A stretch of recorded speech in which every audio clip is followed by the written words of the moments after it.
welcome to my YouTube channel. My name is Lucine Joe, and I'm a proposal development consultant.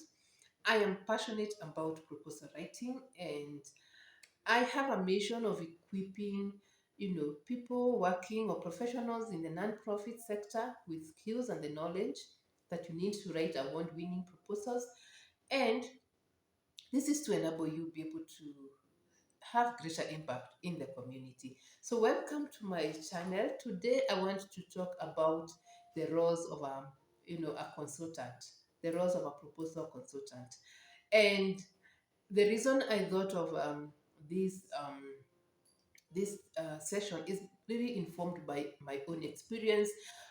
Different as I have walked through this journey, I've realized many organizations or many people do not understand what is your role when they come on board, and it is important for myself as well as the nonprofit or the client to understand the roles of a proposal development consultant, so that then we're able to work, better and in harmony. And also for those who are interested in being a consultant in this sector, of course I know this will be of interest to you. And so on to the key roles that you have. Number one is that you need to love reading and researching a lot, because one of your key role is to research about the proposal. You need to do a lot of research. Basically, you need to research about the donor. So if you are writing to BMZ, the first thing is you read about all the BMZ guidelines, their priorities, their strategic plan, if you want to be to be able to respond well and to have value. So read and read and read, understand their funding modalities, their templates that they use. So research a lot. You need to be a researcher about the donor. You need, of course, to understand your client very well. So as much as you're going to depend a lot on them, but you need to read and understand in what are their priorities, what are their values, what is their mission, because you need to be part. When you're writing for them, you actually are part of that organization. When I'm dealing with my clients, I always make sure that I talk about we. So we are going to do this and become part of that organization. And that is very important, ownership, and become part of the organization. So read and understand them and get to know what they do, their previous projects, their values, like I said, and all that. Of course, you need to also read this particularly, if you're responding to a certain call for proposal, for example, a request, then you need to read it inside out. You need to understand what are the priorities of this call for the proposal and this project. So read the guidelines, the application guidelines in detail, so that even when you come, you're bringing value, you are advising them, you're reminding them, by the way, according to the guidelines, we are supposed to be talking about this and this and this, or we are supposed to, to do 1, 2, 3, or we must have a component of maybe protection being mainstreamed. So you have to read and research a lot. So yeah, so if you want to become a proposal development consultant, be ready to do a lot of research. And of course, also you need to research about the technical area. So if it's a health project, maybe on HIV, you have to read a lot around HIV, the current trends. So you're not coming in blank. So get ready and do a bit of research. The other thing that you need to do is to help the team to design the project.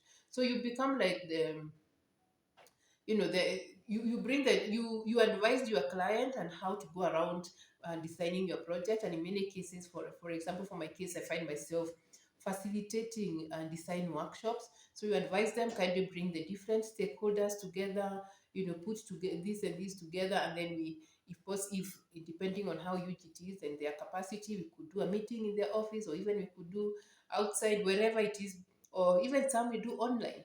So help them to think through, and this is where you use different tools to initiate discussions, because what you want to do at this point is a lot of discussion, ideas, brainstorming. So you don't go just and ask, we have come to design, and then you have to facilitate that discussion. But the good thing is that there are many tools, some of them which I've developed, that can help you to engage clients. For example, the problem tree analysis. There are many tools, objective tree analysis, and that really helps to help us to think through all the components of a proposal, and have what I always call a writing framework. So yeah, so at this stage, you are basically helping them to design and to strategize, to think through their capacities, their skills, the expertise. Do they need to bring in another donor? So that's also part of the designing. So the other role that you play is to advise on approaches and strategies, because you are a researcher to some extent. So you are researching and bringing new ideas. It's important to bring in new ideas. So bring value to the client. So what I do, for example, is really to want to understand what are some of the approaches or strategies that are being used um, out there, that are evidence based, that maybe you could propose that they try. So of course, you find clients already have their own strategies, and you need to understand their strategies and their what they are proposing to do. But you can also bring in some fresh ideas by researching, but never just include them without engaging them. So let them know that there's this new idea that I came across, was used by this organization. I found it to be interesting. Would you be interested in applying it in your setup? And I think when many of them, in many cases, are happy to engage and to see how can we apply this model. So be innovative, also bring in new ideas, new approaches, how they can stand a better chance of winning. The other main role that you need to put, a major role, is to make sure that the proposal that you design is in line with the donor requirements. Please, please, please, this is a key one. You are there to make sure that you write in line to the donor requirements. And it's a tough journey. It's a tough, tough, tough requirement, but it gets better with experience, that's for sure. Because you need to understand different donors. You read, but at times also, having read and gone through, when you have many years of experience, some things just become known to you. So it's not as hard to know, for example, this donor likes, for example, when they're supporting agriculture work, they like people working in communal lands.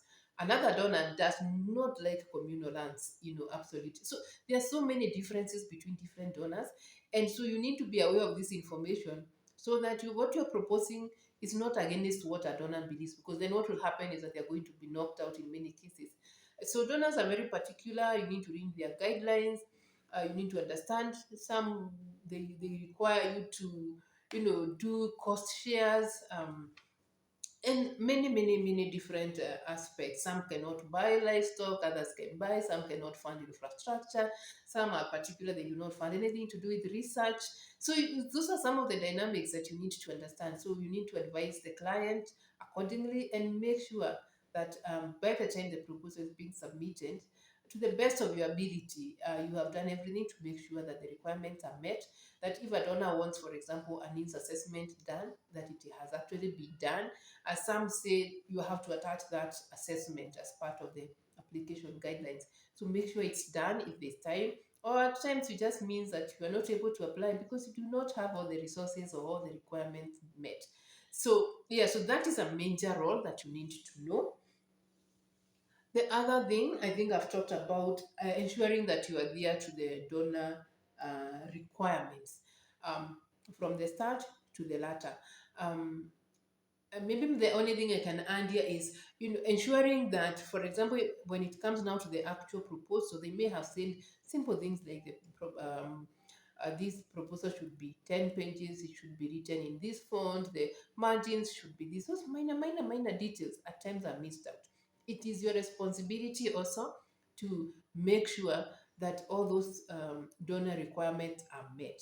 Make sure that the final package, of course, working with the rest of the team, has all the requested documents for submission ready. Of course, it's the responsibility of the coordinator to make sure all these things are being done. But what I've realized in my own experience is that as a consultant, people expect you to be in touch with everyone. So just understanding my market, you make sure even the coordinator is sure, is clear of his or her responsibilities, and is doing what is supposed to be done. So for me, I keep checking with the finance person, I'm checking with the coordinator, and we have this with the admin person, do we have this document scanned, do we have this done?